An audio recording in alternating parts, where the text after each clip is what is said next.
জয় হিন্দ বন্ধুরা, আশা করি আপনারা ভালো আছেন। আমি আপনাদের বন্ধু এক্সোজার ফিটনেস বলে আপনারা হাজির প্রি ডিফেন্স একাডেমি। বন্ধুরা, একটা স্বপ্ন ছিল যে বাচ্চাদের আমি এডুকেশন থেকে বিচ্ছিন্ন করতে দেব না। যে সকল বাচ্চারা স্বপ্ন দেখে আমি ইন্ডিয়ান আর্মিতে যাব, তারা খুব কম বয়স থেকে নিজেদেরকে স্টার্ট করে, অর্থাৎ ক্লাস 8 থেকে এখনো পর্যন্ত ইন্ডিয়ান আর্মিতে নিয়োগ চলে এবং মাধ্যমিকের পরে তো প্রায় সকলেই চেষ্টা করে। কিন্তু যে সকল বাচ্চারা মাধ্যমিক দিয়ে এসে নিজেদের স্টার্ট করে, তাদের এডুকেশনটা নষ্ট হয়ে যায়। কেমনভাবে? তারা 11 এবং 12 পড়তে পারে না, কেননা আমাদের এই ধরনের কোচিং সেন্টারগুলোতে না আসলে তাদের একটু অসুবিধা হয়। আর বিশেষ করে আমি নিজেও যেমন একজন সোলজার, আমার বন্ধুরা প্রত্যেকেই অ্যাজ এ সোলজার, আমরা সবাই মিলে যে প্ল্যানিংটা করেছিলাম যে আমরা যেটা শিখেছি নিজেদের চাকরি পাওয়ার মধ্যে দিয়ে, নিজেদের ডিউটি দেওয়ার মধ্যে দিয়ে যে ডিসিপ্লিনটা শিখেছি সেটা আমাদের বাচ্চাদের মধ্যে দেবো। আর সেখান থেকে আজকের 350-এর অধিক বাচ্চাকে আমরা সফল করতে পেরেছি। ধন্যবাদ তার জন্য। আপনারা যে ভালোবাসা দিয়েছেন তার জন্য অবশ্যই আমরা কৃতজ্ঞ আপনাদের কাছে। তো সেই জায়গা থেকে দাঁড়িয়ে একটি স্বপ্ন নিয়েছিলাম 4 বছর আগে। আমাকে আমার বন্ধুরা আবার ডিএলএড করিয়েছে। আবার ডিএলএড কমপ্লিট করানোর পরে আমি এটা নিয়ে কমপ্লিট করতে থাকি এবং সেখান থেকে আমরা সিদ্ধান্ত নিই গত বছর যে ক্লাস 11 এবং 12 পড়াবো, সাথে সাথে তাদেরকে আমরা গভর্নমেন্ট সার্ভিসের জন্য তৈরি করবো। সকালে প্রতিদিন, সপ্তাহে 5 দিন তার ফিজিক্যাল ট্রেনিংটিও থাকবে। এই কম্বো প্যাকেজটি নিয়ে আমরা প্ল্যানিং করে তৈরি করেছি এবং আপনাদের তরফ থেকে অনেক ভালোবাসা পেয়েছি। হ্যাঁ, আজকে প্রায় আমাদের এই সিটটি শেষের পথে। এখনও পর্যন্ত যারা আসতে চাইছে ইমিডিয়েট যোগাযোগ করে আপনারা আসবেন। আমরা যদি সিট থাকে অবশ্যই নেব। চেষ্টা করবেন ফোন করে সিট থাকলেই তারপরে আসবেন, নচেত আসার প্লিজ দরকার নেই। তো আজকে আমরা একটি স্যারকে পেয়েছি, একটি পরিবারকে পেয়েছি, কারাকে পেয়েছি। একটু জিজ্ঞাসা করবো। সর্বপ্রথম আমি আমার সেই প্রিয় স্টুডেন্টের কাছে যাব, তার নাম, বাড়ি সব কিছু জেনে নেব। বেটা, তোমার নাম কি আছে? সুমন মন্ডল। সুমন? সুমন কি মন্ডল? আমার সৌমদীপ মাঝি দুদিন আগে আমার একটি ইন্ডিয়ান আর্মিতে একটি স্টুডেন্ট চাকরি পেয়েছে, হাওড়ায় বাড়িটা।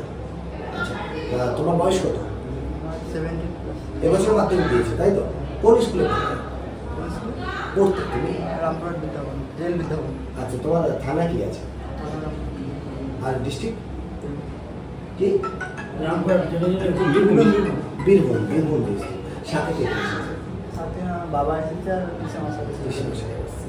ঠিক আছে, তাহলে পিসেমশাই বা বাবাদের সঙ্গে কথা বলো। ঠিক, নমস্কার স্যার। আপনি ভালো আছেন? হ্যাঁ, ভালো আছি। আমার খুব ভালো লেগেছে যে আপনারা সবাই প্রচণ্ড পরিমাণে আপনারা সিদ্ধান্ত নিয়েছেন, প্রত্যেকটা সিদ্ধান্ত নেন আমাকে বলুন। আর বাচ্চার জন্য যে আপনারা 3 জন গার্জেন এসেছেন, এর জন্য আসলে আপনারা এসেছেন, দেখেছেন, কথা বলেছেন। আপনারা যদি একটু বলেন, আপনারা রামপুরহাট বা বাচ্চারা যারা অন্য জায়গায় গার্জেনরা দিচ্ছে, তারা যদি কোনো বাচ্চাকে পাঠাতে চায়, তারা কি পাঠাতে পারে? সেটা অবশ্যই অবশ্যই। আমরা যেটুকু দেখলাম তাতে খারাপ কিছু দেখলাম না, আমাদের সমস্তই পজিটিভ দিক লেগেছে। ওই জন্য আমরা চেষ্টা করলাম যে আমাদের ছেলেকে এনে দেওয়ার জন্য। এবং আপনারও কথাবার্তা, আপনার ব্যবহার ভালো লেগেছে।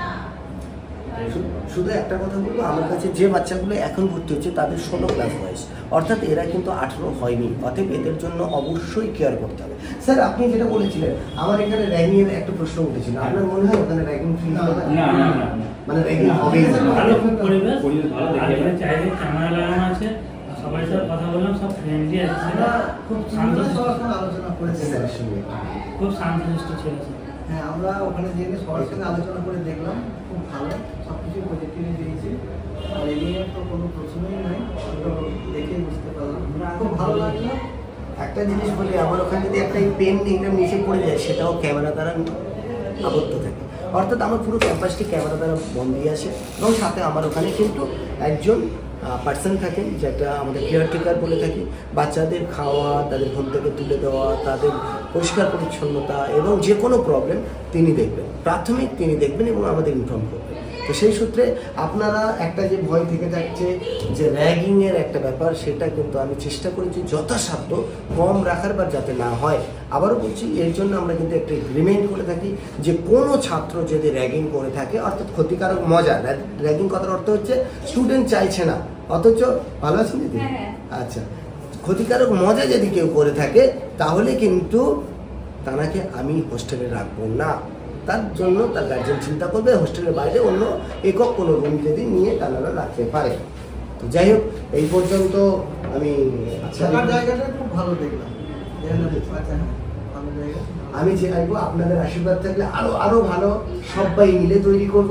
অলরেডি চলছে কাজ, আর শূন্য থেকে শুরু তো স্যার, সেই জন্য একটু টাইম লাগছে। আমি চাই আমার বাচ্চাদের সবচেয়ে ভালো পরিষেবা দিতে। ঠিক আছে, আমি কিছু বলবো স্যার? হ্যাঁ, সেই জন্যই বলছি, যেহেতু ওনার বাচ্চাকে বলে দিয়ে গেছি, তো সকলেরই বাচ্চা, কিন্তু স্পেশালি উনি পিতা হিসাবে কি দেখলেন? আমার যা কিছু হয় সবার সাথে আমি শেয়ার করি। আমার ডিসিশন লিস্ট সবার সাথে শেয়ার করে যা কিছু ডিসিশন নিই। আর এইখানে আমি এসে দেখলাম ভালো পরিবেশ, আমি সব কিছু দেখলাম, ছেলেদের সাথে কথা বললাম, আপনার সাথে কথা বলে খুব ভালো লাগলো। আপনার তো ভিডিও আমি অনেক দেখেছি, দেখে আমি অনুপ্রাণিত হলে প্রথম ফোন করি, তারপরে দিয়ে জানাই এবং সবাই মিলে এসে দেখবো। এবং আমি আজকে সব করে গেলাম 2-1 মিনিট। ঠিক আছে, আর ওনারা বাচ্চাকে অলরেডি এখন কিছু অ্যাডভান্স দিয়ে ভর্তি করে দিয়ে গেছেন, এবার 2-1 দিন পরে বাচ্চাকে দিয়ে যাবে। আবারও বলছি, যে জিনিসটি কোনো দিন পয়সা লাগে না সেটা হচ্ছে ব্যবহার। মানুষের ব্যবহারের জন্য টাকা লাগে না।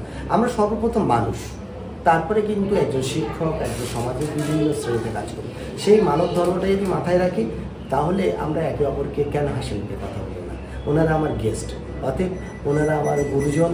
আমার স্টুডেন্টের গার্জেন মানে আমার একাডেমিক গার্জেন, আর একাডেমিক গার্জেন মানে পরোক্ষভাবে কিন্তু আমারও গার্জেন। তো ধন্যবাদ সকলকে, ভালো থাকবেন। জয় হিন্দ, জয় হিন্দ।